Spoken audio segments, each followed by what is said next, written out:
গরমের জন্য আসলে এখন কেক বানানো অনেক বেশি চ্যালেঞ্জিং হয়ে গেছে। যাদের বাসায় আসলে এসি নাই তাদের কাজ করা অনেক বেশি মুশকিল, কারণ ক্রিম স্টিফ থাকে না। কিছু কিছু জায়গায় কিছু কিছু ক্রিম আসলে একদম মানে স্টিফই হইতে চায় না।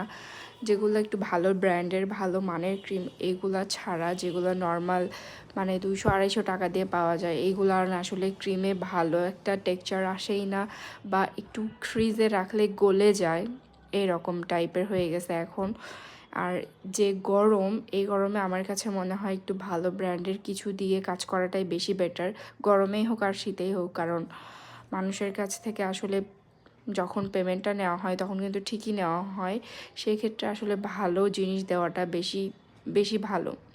আর গরমের জন্য কিছু কিছু টিপস আছে সেটা আমি নেক্সট ভিডিওতে দিব, যে কি কি করলে ক্রিমটা আসলে ভালোভাবে স্টিফ থাকে।